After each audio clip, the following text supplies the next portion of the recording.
Assalamualaikum warahmatullahi wabarakatuh. Alhamdulillahirabbil alamin. Ya Allah, semoga diberkati Allah Subhanahu wa taala dan selalu bersolawat dengan Nabi Muhammad sallallahu alaihi wasallam. Saya akan menceritakan dan saya akan memberikan tahu tentang mana yang baik dan mana yang buruk yang kita perlu dilakukan, yang perlu kita harus dicegah dalam kehidupan ini agar bisa menciptakan kebahagiaan hakiki, kebahagiaan hak dari Allah Subhanahu wa taala, yaitu kebahagiaan yang tak akan pernah habis dan tak akan pernah berhenti. Yang pertama, kita harus selalu mengingat kepada Allah. Ada 4 yang kita harus dilakukan atau kita jalankan atau kita pahami dulu, terus kita memikirkan gimana caranya kita melakukan 4 hal ini agar kita hidup bisa berdampingan, bisa merasakan nyaman dan merasakan tenang. Mulai sekarang kita akan jelaskan, yaitu 4 yang kita harus lakukan.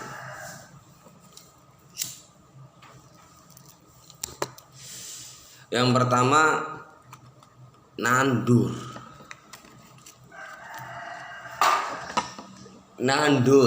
Nandur itu kaya wong sing nandur padi. Nek padi ditandur ora ditopeni, ora didopati, ora dirawat, ya padine gebuk, padine ora apik. Tapi nek nandur kowe iki nandure apik, kopen ya, terus ngobati dari penyakit hama ataupun serangga-serangga. Pertama,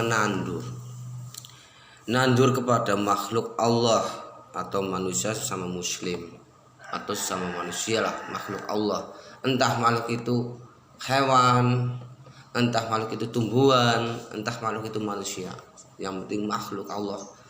Menandur yang baik, nandur yang baik atau menanam yang baik, sikap yang baik kepada makhluknya. Yang pertama, contohnya gini, ketika kita mempunyai tanduran atau tumbuhan yang perlu kita dirawat, terus diambil, bawa rumah, kasih pot, terus itu dibiarkan sampai mati, itu kita dosa. Walaupun dosanya tidak sebesar apa yang kita lakukan kepada orang lain, tetap dosa. Maka tanduran yang kita rawat harus kita dirawat, kita dikopeni, seperti kita nandur kepada orang sesama muslim, sesama manusia yang baik, agar kita hidup yang baik. Yang pertama itu nandur yang baik. Yang kedua itu rasa syukur, atau dibilang nrimo. Nrimo niku apa yang Allah telah berikan kepada kita, apa yang Allah telah memberikan kenikmatan pada diri kita. Rasa syukur itu. Maka entah kita mendapatkan sedikit ataupun yang banyak, bersyukurlah. Maka rasa syukur itu akan mengobati rasa iri atau rasa sombong atau rasa takabur pada orang lain.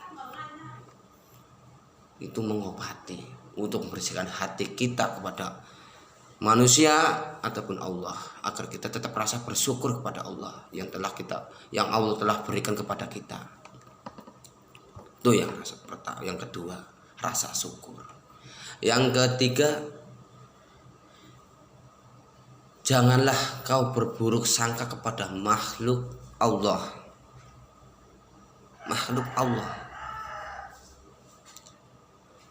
Makhluk Allah itu bukan cuma manusia aja, tapi dari mulai jin, tumbuh-tumbuhan, manusia atau hewan.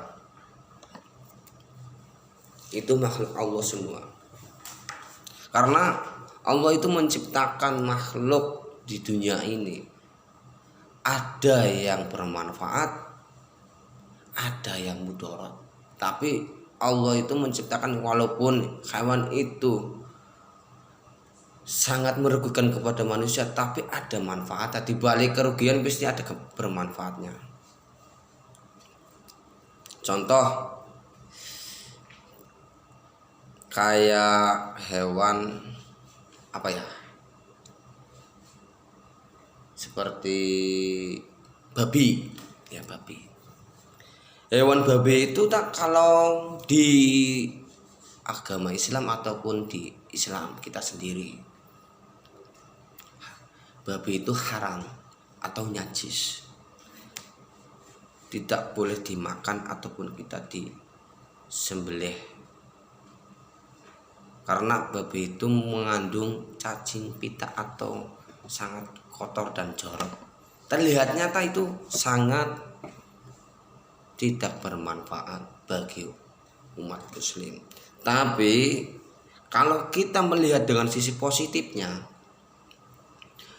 Allah menciptakan hewan babi itu untuk menguatkan iman kita, untuk meninggikan iman kita, menguji iman kita.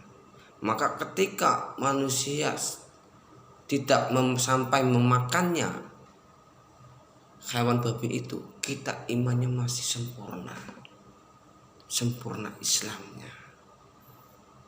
Tapi barang siapa makhluknya yang makannya babi ataupun manusia yang Islam makan babi, itu imannya tergoyangkan, imannya telah cacat. Ya Allah alam lah, itu ciptaan Allah, semuanya pasti ada manfaatnya, ada yang bermanfaat. Intinya itu yang ketiga, berburuk baiklah, jangan berburuk sangka buruk kepada makhluknya. Yang keempat, ingatlah selalu pada Allah, eling pengeling, tulung pitulung. Maka sesungguhnya orang yang selalu mengingat Allah, disitulah Allah mengingat kita, Allah mengingatkan kita. Disitulah makhluk-makhluknya yang selalu mengingat Allah, maka Allah selalu mengingat kita dan selalu ada di diri kita. Karena sesatinya manusia itu tanpa kehadiran Allah, tanpa ciptaannya Allah, manusia itu tidak ada apa-apanya. Maka kita harus selalu ingat kepada Allah. Entah kita dapat ujian, cobaan, atau hinaan, tetaplah ingat kepada Allah. Tetaplah ingat kepada Allah. Insya Allah Allah selalu melindungi kita dari segala musibah ataupun ujian diringankan, cobaan diringankan. Dari empat itu, kalau kita mengerjakan ataupun melakukan syarat empat itu, insya Allah hidup kita akan bahagia dan selalu dekat kepada Allah. Maka bersolawat kepada Nabi Muhammad Sallallahu Alaihi Wasallam. Di samping kita mengingat Allah, selalulah bersolawat kepada junjungan kita Nabi Muhammad Sallallahu Alaihi Wasallam. Insyaallah hidup kita akan terlalu terlindungi, diberi kenikmatan, diberi barokah dan nikmat Allah yang telah diberikan kepada kita, rezeki yang tak pernah habis. Mohon maaf bila ada yang kurang dan ada yang belum jelas. Saya selaku yang menceritakan, selaku yang memberi saran, mohon maaf yang besar-besarnya dosa yang kecil atau dosa yang besar, dosa sengaja atau dosa tidak sengaja, mohon maaf. Assalamualaikum warahmatullahi wabarakatuh.